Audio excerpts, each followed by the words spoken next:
Γεια σας, σήμερα θα κάνω ένα tutorial για το πώς κάνω τα coloring μου και τα χρωματιστά γράμματα.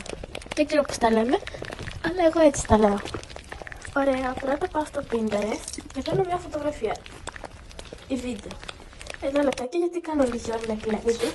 Τώρα πάω στο CapCut, έτσι το λέω. Και το μικραίνω για να μην φαίνεται. Ωραία. Το μικραίνω για να μην φαίνεται αυτό.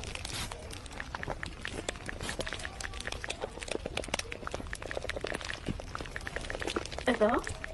Μετά πάω στα effect και βάζω αυτό. Πατάω 2 φορές πάνω του και μπορώ να αλλάξω τα χρώματα. Βάλτε ό,τι χρώματα βάλτε ό,τι θέλετε. Αλλά να σας αρέσει και βέβαια. Ωραία. Από εδώ. Μετά πατάω εδώ. Και δεν κάνω όπως θέλω και αυτά.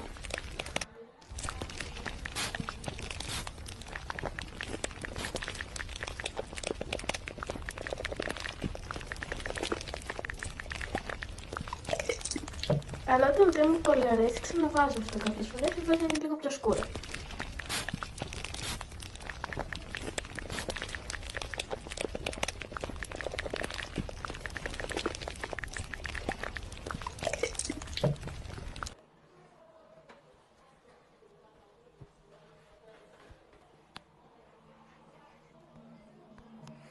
Ωραία, και λοιπόν κάπως έτσι κάνει τα coloring.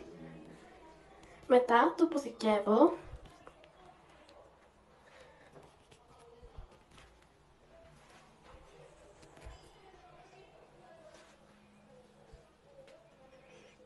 Συγγνώμη άμα ακούγεται μια φασαρία.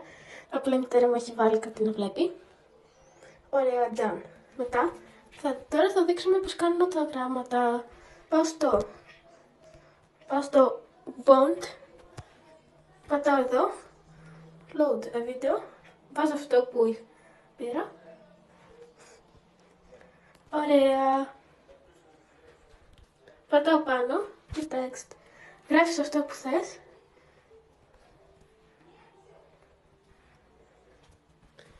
Ένα λεπτάκι.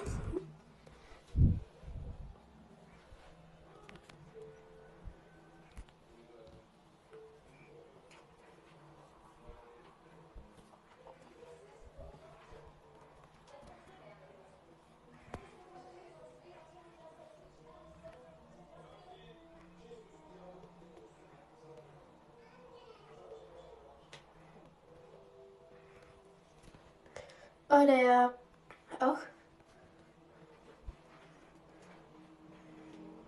Ωραία. Τα μεγαλώνω λίγο.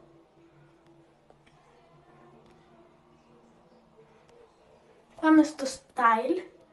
Άμα δεν το είδατε εδώ, style. Μετά πατάμε εδώ, create color pattern. Πατάμε αυτό το ροζ, μετά εδώ αυτό το ανοιχτό κίτρινο και εδώ πέρα το μπλε, το γαλάζιο βασικά. Μετά βάζουμε κάποιο από αυτά. Εγώ συνέχεια βάζω αυτό ή αυτό. Αλλά θα βάλω αυτό για κάποιο λόγο. Ωραία, και πατάμε. Μετά από εδώ πατάω μαύρο.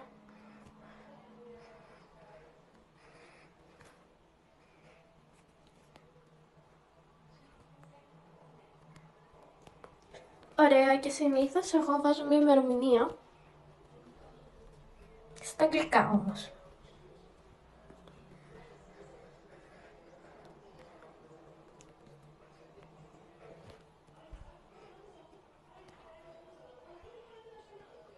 Πάω εδώ, μετά πατάω εδώ πάνω style, blend και βάζω αυτό. Μετά πάω εδώ και τα κάνω και τα δύο μαύρα. Και τώρα έχει μια ημερομηνία. Ωραία, λοιπόν, αυτό ήταν το βιντεάκι.